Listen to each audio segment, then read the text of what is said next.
King Lear and Timon of Athens, two flaw-ridden tragic heroes who eventually succumbed to death.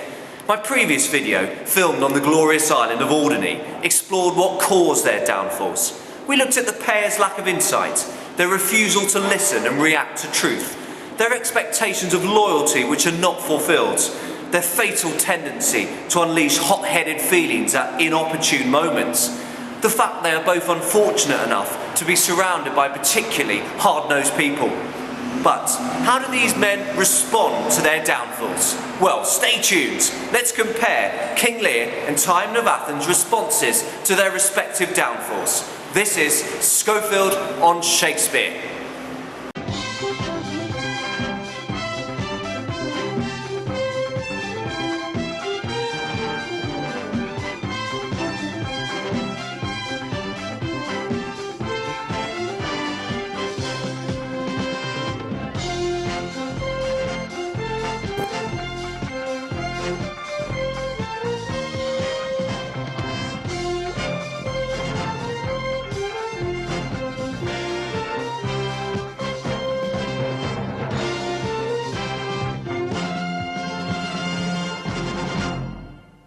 Well, there is no doubt that both men display elements of madness.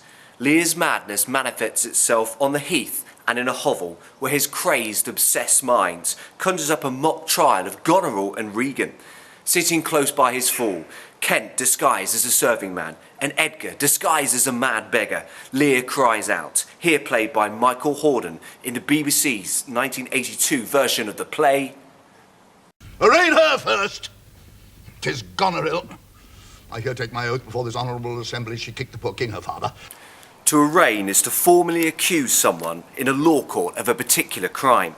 Lear's current location of a small, dirty, unpleasant shelter in the middle of a wild heath could not be further removed from the pomp and formality of a court of law. Moreover, Goneril is not in the hovel with them, but almost certainly tucked up in bed within a palatial room in Gloucester's castle. As Edgar confirms in the later line, bless thy 5 wits, Lear's pathetic attempts to obtain justice in such a setting and at such a time reveal that he is battling with madness. What is telling, moreover, is that even in his own crazed imagination, Lear is unable to obtain the sense of justice he craves. Having conjured up a vision of Goneril, he is also able to visualise his other daughter, Regan. He begins with a characteristic use of bitter, emotive language, and preceded by mad laughter in the 1982 film. And there's another, whose warped looks proclaim what store her heart is made on. Stop her there!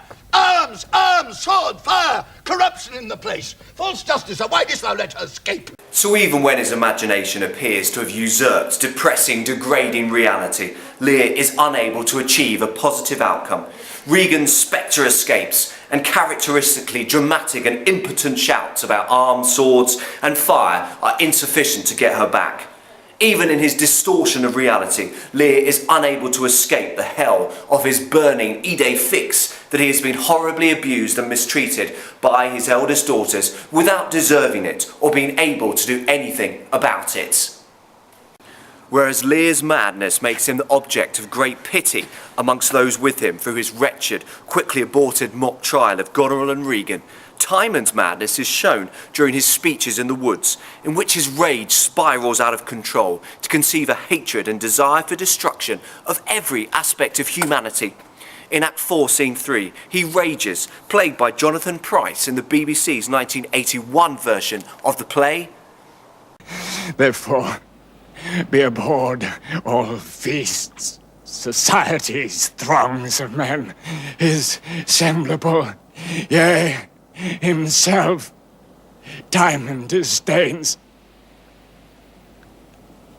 Destruction fang mankind. Earth, yield me roots. Timon's random digging for roots is unquestionably crazy, whilst his words are so disproportionate that they also hint at insanity. Because a group of friends have failed to bail him out of an enormous financial hole, he desires the destruction of the entire human race. The transformation of the noun fang into a verb conjures up images of sharp teeth and suggests Timon covered, savage, painful, ripping away of flesh during the obliteration of mankind. He wants the human race not just to be wiped off the face of the planet, but to be mauled during the process. What is interesting is that Timon includes himself in this vision. He does not just despise his previous public persona perhaps, his semblable, but his own identity, his own person. Even in his madness, Lear's anger is always focused principally against those who have mistreated him. Timon's is far more indiscriminate and all-encompassing, and includes himself. And there lies another key contrast between the differing reactions to downfall in the two plays. For while Timon acquires the bitterest of hatred against every particle of humanity, Lear acquires a newfound compassion.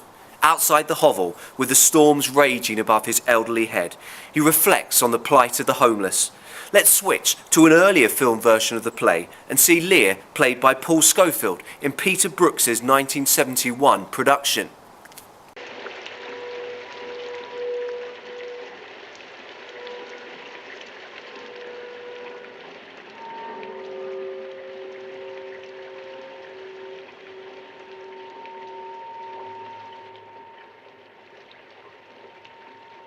Poor naked wretches, wheresoe'er you are, that bide the pelting of this pitiless storm.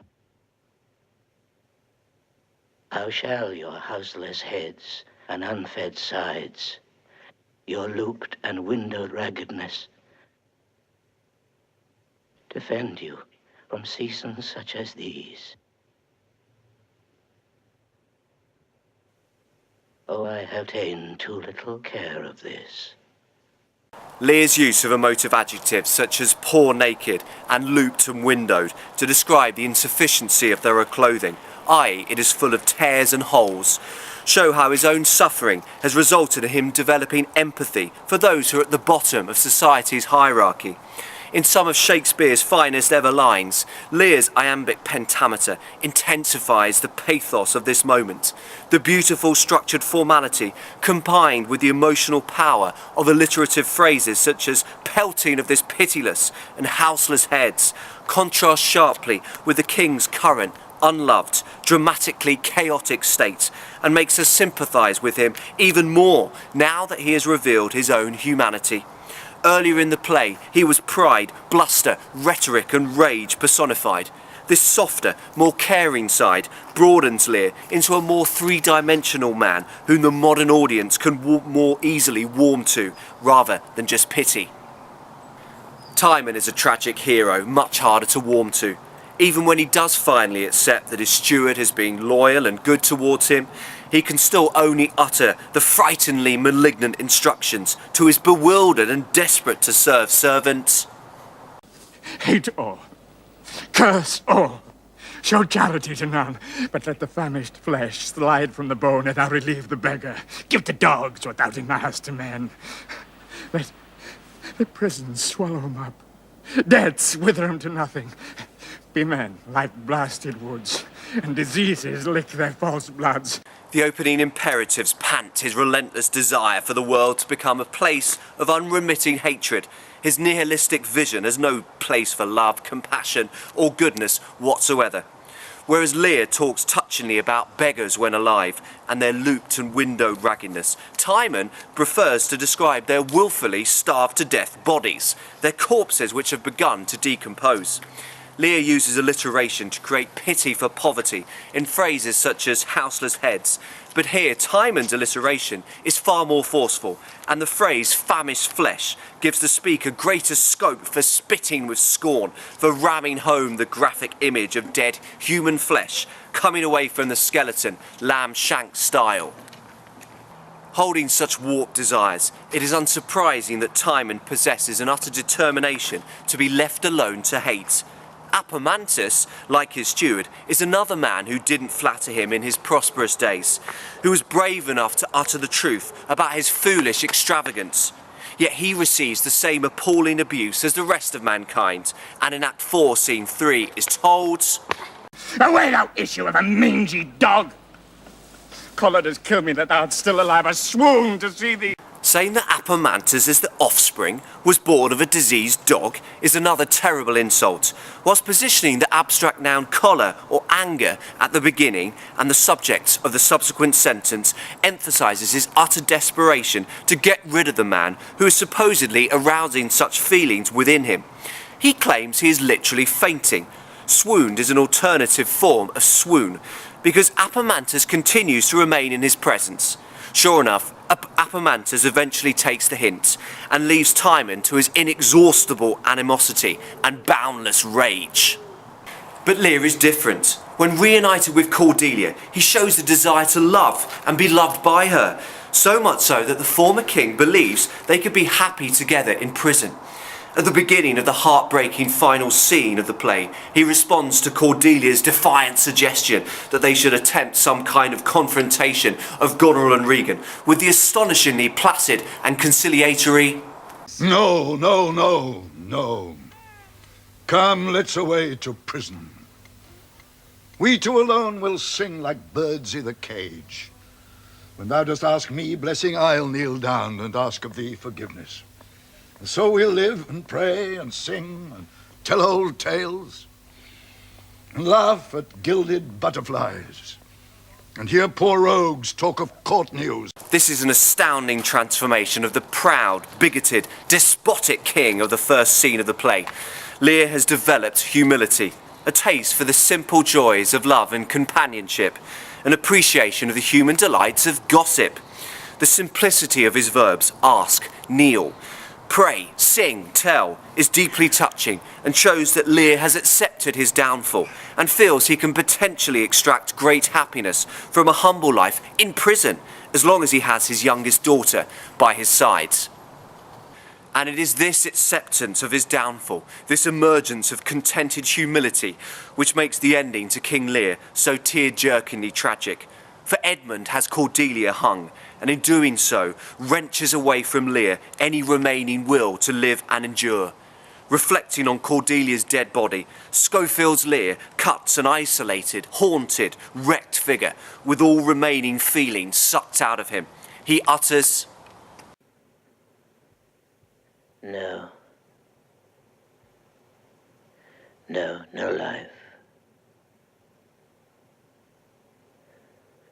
Why should a dog, a horse, a rat have life, and thou no breath at all?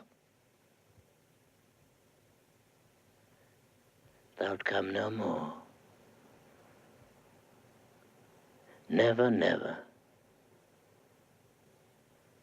Never, never, never.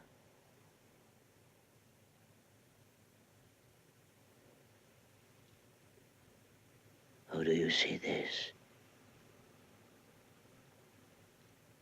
Look on her.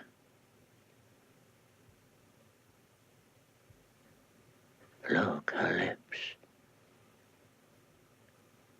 Look there. Look there.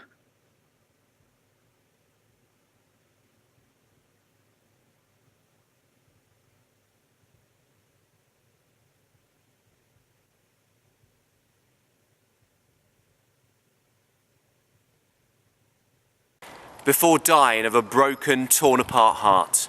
Lear's downfall and the absolute denial of justice or happiness has left him questioning the fairness of existence. For it is clearly not fair that the good Cordelia, the woman who did everything in her power with her husband, the King of France, to lovingly and dutifully come to her father's aid, should die, when ordinary animals, with no such scope or potential for goodness as the more elaborate and complex world of humanity offers, should survive. As in his speech to Cordelia prior to her hanging, Lear's language is incredibly simple, largely words of one syllable, but this time the words are frighteningly negative and absolute. No, no, no, never, never, never, never, never. It is his desperate refusal to accept the bleak, harsh, black reality of existence that ultimately causes his heart to finally crack and break. So much so that his loyal friend Kent demands he be left to die in peace.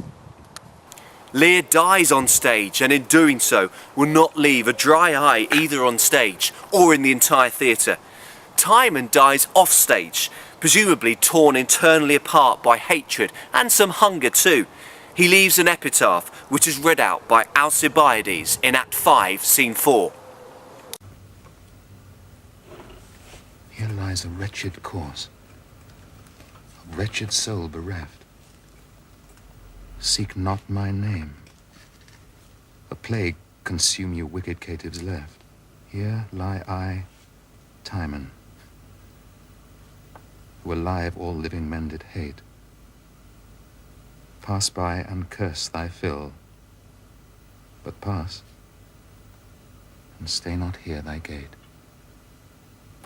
Even in death, Timon desires to be left alone, to hate and abhor, instructs passers-by to move on, and stay not here thy gate.